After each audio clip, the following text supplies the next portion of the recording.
YouTube channel QIS पे दोस्तों Uttar Pradesh police constable परीक्षा 2024 को ध्यान में रखते हुए सामान्य ज्ञान से संबंधित टॉप 15 क्वेश्चन है प्यारे साथियों, जो कि आपके एग्जाम के लिए बहुत इंपॉर्टेंट है। तो आप इन सभी क्वेश्चंस को रट जाएं, आपके एग्जाम हॉल में पेपर में इसी तरह के क्वेश्चन देखने को मिलेंगे।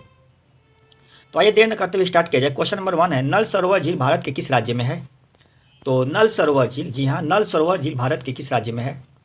तो जिन लोगों ने इसका आंसर बी बताया, बिल्कुल सही बताया। इसका सही आंसर क्या हो जाएगा? तो गुजरात हो जाएगा। जी हाँ, क्या होगा? गुजरात होगा। ठीक है, लेते हैं अगला क्वेश्चन। अगला क्वेश्चन आपके सामने, निम्न में से कौन सुमेलित नहीं है? जी हाँ, देखिएगा कौन सुमेलित नहीं है, तो यहाँ समझने की कोशिश करें। तो Dhaka Bangladesh, Manila Philippines, Tokyo Taiwan, Moscow रूस, यहाँ पे सुमेलित नहीं पूछा है। ठीक है, तो जिन लोगों ने इसका आंसर DC बताया, बिल्कुल सही बताया। टोक्यो की राजधानी जो है, टोक्यो जो है ये जापान की राजधानी है, न कि ताइवान की राजधानी है। बाकी सभी क्या सुमेलित है? ढाका बांग्लादेश की राजधानी है, मनीला फिलीपींस की राजधानी है, मॉस्को रूस की राजधानी है। ठीक है, तो प्यारे साथियों राजधानी से क्वेश्चन एक जरूर आपके एग्जाम हॉल में देखने को मिलेगा। लेते हैं अगला क्वेश्चन आपके सामने। राष्ट्रीय स्मारक की सुरक्षा यानी रक्षा के लिए राष्ट्रीय स्मारक की रक्षा का प्रावधान भारतीय संविधान के किस अनुच्छेद में है? तो भारतीय संविधान के किस अनुच्छेद में राष्ट्रीय स्मारक जैसे ताजमहल, लाल किला का जो रक्षा है, सुरक्षा का प्रावधान भारतीय संविधान के किस अनुच्छेद में है? इसका आंसर दें। ऑप्शन ए है अनुच्छेद 48, ऑप्शन बी अनुच्छेद 50, अनुच्छेद सी है अनुच्छेद 44 और डी अनुच्छेद 49। तो जिन लोगों ने इसका आंसर डी बताया, बिल्कुल सही बताया है। इसका सही आंसर क्या हो जाएगा?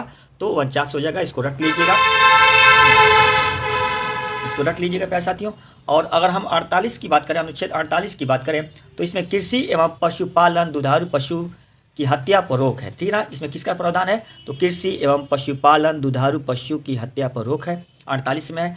और 50 की अगर बात की जाए तो 50 में कार्यपालिका को न्यायपालिका से अलग रखा गया है। ठीक है ना, और 48 की बात की जाए, यहाँ पे 44 की बात की जाए तो इसमें समान नागरिक संहिता का प्रोसेस है, UCC यूनियन सिविल कोड, जो कि चर्चा में है। ठीक है ना, इसका प्रावधान है। लेते हैं अगला क्वेश्चन आपके सामने।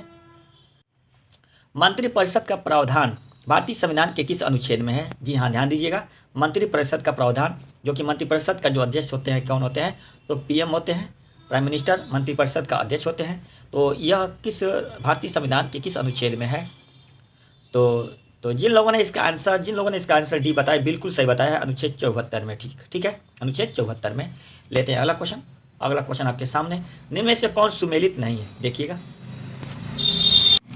निम्न में कौन सुमेलित है पूछा है यहाँ पे, ध्यान दीजिएगा, सुमेलित है। तो आंवला नगरी, जो कि ये सुमेलित नहीं है। आंवला नगरी जो है प्रतापगढ़ को कहा जाता है, प्रतापगढ़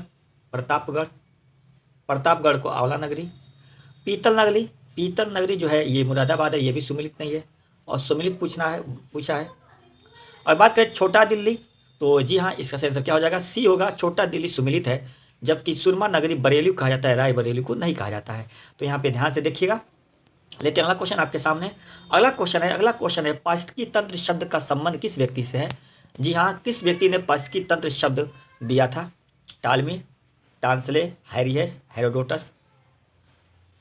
तो जिन लोगों ने इसका आंसर बी बताया, बिल्कुल सही बताया है, AG टांसले ने पारिस्थितिकी तंत्र शब्द संबंधित है। ठीक है ना, यानी पारिस्थितिकी तंत्र शब्द किसने दिया था? तो AG टांसले ने दिया था। ठीक है, लेते हैं अगला क्वेश्चन आपके सामने। स्वतंत्र भारत का प्रथम और अंतिम गवर्नर जनरल था। तो प्यारे साथियों, इसका सही आंसर क्या हो जाएगा? ऑप्शन को ध्यान से देखें। Lord Curzon, Lord Mountbatten, Wellesley, Warren Hastings. तो जिन लोगों ने इसका आंसर भी बताया, बिल्कुल सही बताया है, लॉर्ड माउंटबेटन। लेते हैं अगला क्वेश्चन है, आर्य समाज की स्थापना किसने किया था? जी हाँ, आर्य समाज की स्थापना किसने किया था? तो प्यारे साथियों, आर्य समाज की स्थापना जो किसने किया था, बहुत इंपॉर्टेंट पॉइंट है। ऑप्शन है विवेकानंद, ऑप्शन बी राजा राम मोहन राय, ऑप्शन सी दयानंद सरस्वती, और ऑप्शन सी है दयानंद सरस्वती, डी है इनमें से कोई नहीं। तो जिन लोगों ने इसका आंसर सी बताया, बिल्कुल सही बताया है, आर्य समाज की स्थापना दयानंद सरस्वती ने किया था। ठीक है ना, लेते हैं अगला क्वेश्चन आपके सामने। निम्न में से कौन सुमेलित नहीं है? यहाँ पे देखिएगा, सुमेलित नहीं पूछा है। मानव शरीर की सबसे बड़ी ग्रंथि लीवर, ये तो सुमेलित है। आत्महत्या की थैली किसे कहते हैं? तो लाइसोसोम को कहते हैं, ये भी सुमेलित है। और ट्रैफिक पुलिस गालजी गाय को कहते हैं, ये भी सुमेलित है।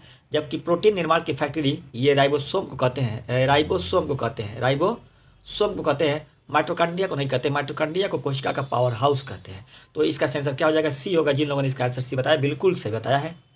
लेते हैं अगला क्वेश्चन आपके सामने है, किस विटामिन को सौंदर्य विटामिन कहते हैं? जी हाँ, ध्यान से देखें, किस विटामिन को सौंदर्य विटामिन कहते हैं?